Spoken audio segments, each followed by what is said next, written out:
We are the champions. Yes, yes, yes, yes, yes. Today is going to be the most amazing day ever. Life is awesome. Awesome. So sometimes there are people that want to control your state. They want to control your state. Do they really want to control your state? No. What they're doing is they're reacting. They're reactive people. There's a lot of reactive people. As a matter of fact, we're all chemicals. We're literally all chemicals. And the chemicals, what they happen to do naturally is they react. They react. You take some vinegar, you pour it onto baking soda, it reacts. You take negative thoughts and you put it into a human being. The human being reacts with certain feelings and certain emotions and certain anger and certain anxiety and certain depression. You do the opposite. You put positive thoughts, you put appreciation, you put love, joy, happiness into a human being, and they react in a whole nother way. They start dancing and they start singing, and they're like, ah! So the question is, how can you have more of that? How can you have more joy in your life? How can you have more freedom in your life? How can you create your own happiness? Now, some people are relying on other people for them to have happiness. And if you're doing that, essentially what you're doing is you're allowing your own happiness, your own success to be completely reliant on other people. And that's a recipe for disaster. That's a recipe for disempowerment, for lack of freedom, for lack of vitality. You want to become a little more self-actualized and a little more self-aware and realize that you are the master of your own destiny. And in order for you to be successful, you got to first ask yourself, what are you complaining about? Like really, what are you complaining about? Are you complaining about other people? Because if you don't like something about somebody else and you're trying to control them, you're barking up the wrong tree. Instead of controlling other people, instead of complaining about other people, appreciate other people. Every human being that you have in your life has something that you can appreciate about them. And if you're not focusing on those things and instead you're focusing on what you don't like about them, you're going to get more of what you don't like about those people. So here's a secret to make sure that nobody robs your joy from you.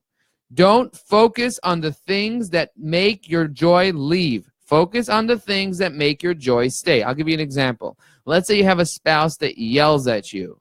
Well, they're only yelling at you because there's something inside them that they are in pain about. So focus on what you appreciate about them and tell them what you appreciate about them. As a matter of fact, take a pen and a paper and for the next 30 days, write down 3 things each day that you appreciate about the spouse. And figure, like you have to become creative because sometimes somebody is in such a negative state with you. They're so reactive and you've been fighting with them for so long that it seems almost impossible to find anything that's positive. And that's a hint for you. That's a hint for you that you're really in a dark place with this person, whether it's a friend, a best friend, a family member, maybe somebody at work. If you can't find something that you appreciate about somebody else, you've got to do the self-work to do that because there's always something you can appreciate. No matter how ugly somebody has become, there's something you can appreciate about them.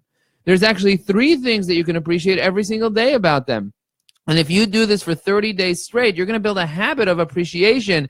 And if you communicate this appreciation to them, what's going to end up happening is they're going to start noticing, you're going to start channeling their focus into appreciation and gratitude about themselves, and guess what's going to happen? They're going to go from frustrated to motivated themselves. They're going to be like, oh my gosh, I don't know what's going on, but my life is becoming better. I'm having less frustration. I'm yelling less. I'm less in a negative state. And instead of you running away from the situation, you'll realize that you're actually in control of the situation because you're no longer complaining about this person. You're no longer complaining about them, and instead you're focusing on helping them shift their focus when you have the energy to do it. Now, sometimes you don't have the energy to do it, so you got to step away from the relationship, especially if it's a relationship that's abusive to you because you haven't set certain boundaries. So you got to sit down with this person. You got to say, listen, hey, I got certain standards. These are my standards. These are my standards, and this is where if you want to interact with me, if you want to spend time with me, we have to be at this level. Not at this level, at positivity. And I get sometimes you got some stuff going on. But when you got that stuff going on, I can't be around that. So I'm going to step away. I still love you, but I'm going to step away from that stuff. If there's going to be abuse, this is what abuse is. This is how I define abuse. I'm not going to be general. I'm going to be very specific. When you call me names, that's not acceptable. You see, don't call me names. When you shame me, that's not acceptable. When you blame me for things, that's not acceptable. You need to take responsibility for your own life. You cannot shame me. You cannot blame me. You cannot call me names. You cannot raise your voice and yell at me. If you do those things, we will not be spending much time together. So while you're doing those things, I'm going to have to step away because these are my boundaries and I'm communicating them with you. And I'm going to be compassionate to you. I get it. You're suffering. There are things going on. How can I help you? Tell me what I can do. But if you're just complaining to me, that's not acceptable. I'm going to up my standards. And if you communicate that you have a little bit of higher standards, then they now know how to deal with you because they want something out of you. They want love. They want a relationship. They want money. They want your time. And if they want those things, they're very creative. They're going to learn how to behave around you. And they might get frustrated initially and see how much they can test you because you've been putting up with crap for a really long time. No more. You set your boundaries, you raise your standards, you raise your quality of your life. And this is the same thing with your thoughts. If your standards are really low, then you're complaining in your mind. If you're not happy, you're complaining in your mind. Instead of appreciating, you got to have self-boundaries as well with yourself. And you got to tell yourself, I got to raise my own boundaries for myself. If you're eating garbage, you got to raise what you're eating, the standards of what you're eating in order for you to have the results you want. If you're going to certain negative places, you got to raise your standards. You're not a negative person. You're just in a negative state. So you got to raise your standards. Here's another thing. When you start focusing on what you appreciate about other people, about your business, about your work, about your family, when you start focusing on all that, you get more of that.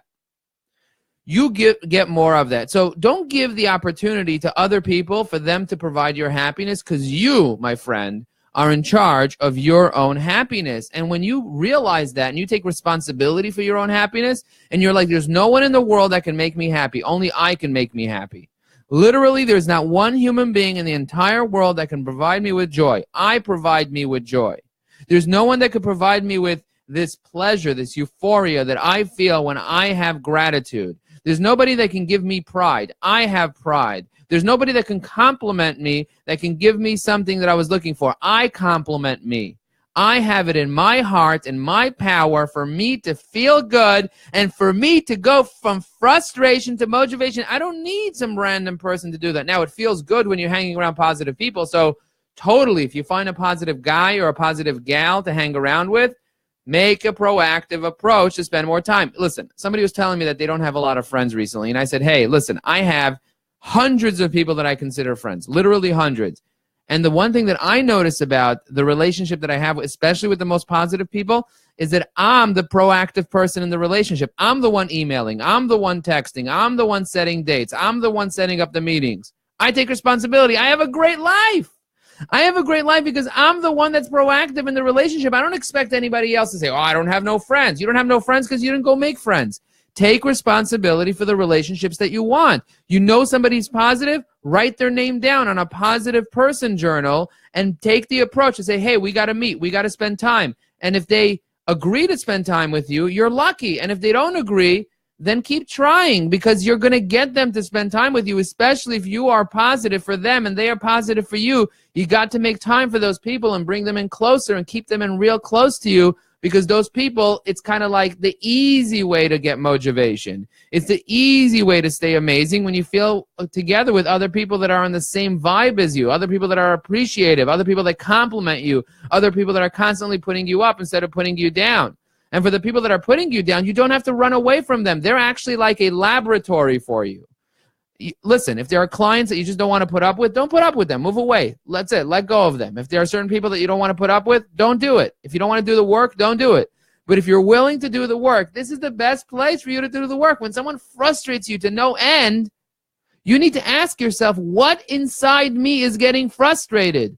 What are they doing to me? How are they doing this? This is amazing. Ladies and gentlemen, listen, I'm serious about this. If you want to improve yourself, the best place to improve yourself is in your current dysfunctional relationships. Don't run away from them yet. You can run away later, but first find yourself within them. Figure out, where do you have boundary issues? Where do you have standard issues? Where do you have expectations? Where are you complaining? Where are you giving away your power? How are they reacting to you when you're reacting to them?